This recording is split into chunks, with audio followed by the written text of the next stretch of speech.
the men are becoming greedy sometimes, such that they don't want to live with their wives because they're either having an affair, or they're either leading some form of a dark life, or they simply don't like the wife anymore. They neither share intimate moments with them, they probably sleep separately with them in a lot of cases, and they don't want to divorce them, and they don't want to do anything about it. They neither want to release them, nor do they want to keep them properly. This is prohibited. The Quran says that you should not leave a person mu'allaqah. Mu'allaqah meaning she's hanging. Neither can she say she's married, because the guy is not even behaving like a husband, and there's no rights being fulfilled. Nor can she say she's divorced, because she doesn't have the divorce. So in that case, normally the scholars are to come in and to resolve the matter. If need be, they can nullify that marriage. Unfortunately, a lot of scholars and a lot of ulama bodies and so on, they take a very long time to determine things and to try and make things work and to patch things up, and sometimes ridiculously so, sometimes rightly so. But I believe it needs to be expedited, in the sense that it shouldn't be taking too long, especially in this day and age, to determine what's happening. And if there is wrong happening, that nikah can be nullified and should be nullified very, very quickly. My brothers and sisters, increasingly people are becoming unhappy with their marriages, and it's causing a problem. Obviously, this does happen sometimes. We need to remember, try and resolve your matters, try and solve your problems, because you will have a problem with everyone if you're going to just divorce because of one problem. You're definitely going to be having problems with all sorts of people. If you're not going to be prepared to try and solve the matter, you're not going to get anywhere. May Allah make it easy for us. The nullification of a nikah is generally considered as one irrevocable talaq, which means if the two would like to come together, they may come together again with a new marriage, with a new nikah. But it's not like it's over forever and ever. Some of these greedy men have gone away with the belongings of their wives. They go away with the belongings of their wives. Just today, I was dealing with a case where someone went away with the jewelry that the parents of this woman gave her at the time of marriage. And this guy, he thinks it's his right. He's been having an affair, or he's been, wrong. He married someone not wanting to marry her, probably because his parents told him that we don't want you to marry the person you want to marry. So now he married someone else, and when he didn't touch her, or he didn't even fulfill her rights in any way, he didn't treat her like a wife, what happened is the marriage was falling apart. Now they're prepared to give a divorce, but they're saying that, you know what, whatever gold was given to you is now ours. We're not going to give it back to you, and we want, we're not going to give you anything, and even the mahr, we're not going to give it back to you. We're not going to give it to you. My brothers, my sisters, that mahr is owed to the woman. It is owed to her. It's her right. If you don't give it to her, Allah will take it from you through sickness, through accidents, through some form of disaster. That money is not yours. Allah will take it from you. So rather give it like a good boy, give it properly, than to be a bad person and wait for Allah to take it away from you through your hospital bills. That's just an example. That is just an example. He can take it from you in any way he wishes, but he will take it from you. It's not yours. And you would still have earned the sin of not having given it to its rightful owner.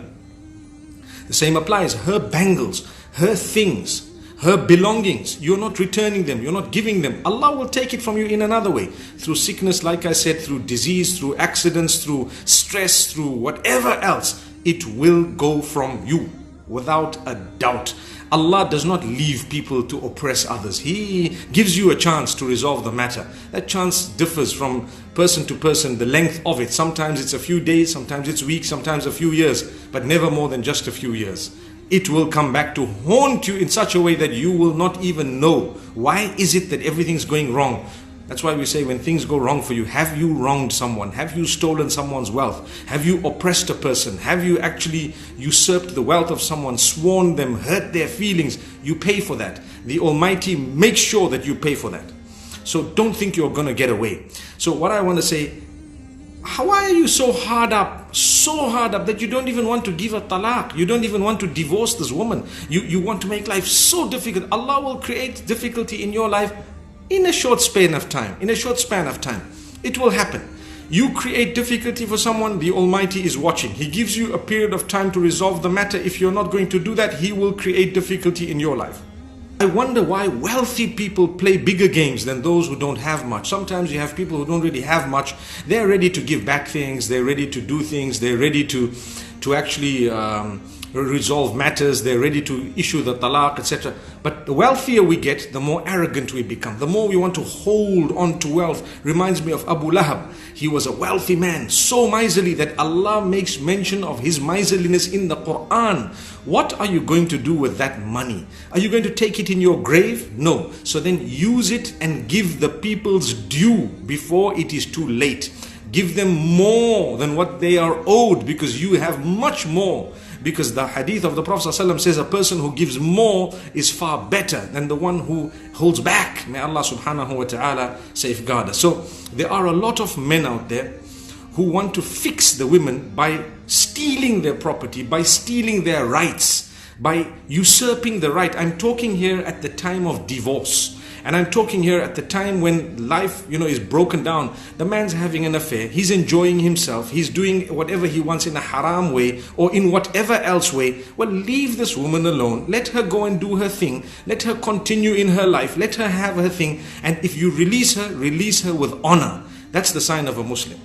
You're holding somebody's money, throw your ego, give it. You're holding somebody's property, throw your ego, give it. You don't throw your ego, you're going to pay a price for it. And I'm not mincing my words. You will pay. And that payment will be very, very heavy. Remember this. Who encourages very strongly that you do courses before you get married on marriage and marital life. What is it that is required of me and what am I owed? So you know not to be trampled upon, and you also know not to trample upon. Respect each other. Come on, come on. When we are holding the property of other people, we should be ashamed of ourselves. Totally ashamed. It's not like they need it or don't need it. It's their right. It's their property. How can you steal the mahr of your wife? You haven't given it. How? What do you think Allah is going to do? We need to be human beings. Come on. You should learn to love people and to care for them and to care for even those you dislike. Because you have family members. You have perhaps sons, daughters, brothers, sisters. How would you like it if they were treated that way? Some people would say, well, I don't mind. Astaghfirullah, you don't have a heart. You don't have a heart. Treat others the way you would like to be treated, because a day will come, if you have treated people badly, that Allah will create someone to pay you back by treating you 10 times worse. And the hadith says, if you create ease for someone, the Almighty will not only create ease for you in this world, but on the day of judgment, He will create ease for you. One of the qualities of the wealthiest of people is that he or she can forgive. Forgive. Don't hold it in your heart. It is a quality that is amazing, to be able to forgive. Release. It's okay. What did you benefit from it? I'm gonna take this person's wealth. What am I gonna get from it? Give it to them. It's okay. Take it. And you know what? If they want this, take that too. Subhanallah. May Allah make it easy. Yes, the guy owes you the wealth. The guy owes you the mahr. The guy owes you the gold. The guy owes you whatever other belongings are there. The guy doesn't want to give it to you. I tell you what, you keep on going with your own life. Lead your life. And don't expect it to come, because Allah will bring it to you. Allah is going to give you your wealth. Say for example, $1,000 are owed to you. Allah will give you that 1,000 in another way, because it's written for you, it's meant for you. You might get a good deal, you might get a good job, you might get something else that's worth that 1,000, and Allah says your 1,000 is back to you. And you know what? That person has 1,000 that is not theirs. Allah will take it away from them in one way or another. So wealth will definitely get to who it belongs to. When you release someone with honor, that's what the Qur'an says, that if you're giving them a divorce, do it with honor and respect. Today, I witness non-Muslims with such honor and dignity, they divorce in a way that the children are least affected. But get to the Muslims, the holier they are, the wealthier they are, the dirtier the divorce. They pretend like Qiyamah came and that's it. But you were intimate with this person, you had kids with this person, and today you want to ban the kids from seeing their mum or their dad. You want to tell them how evil this person is. Don't involve your kids in the mess. Don't involve your children in your mess. That was a mess between you and the father or the mother of that particular or those children.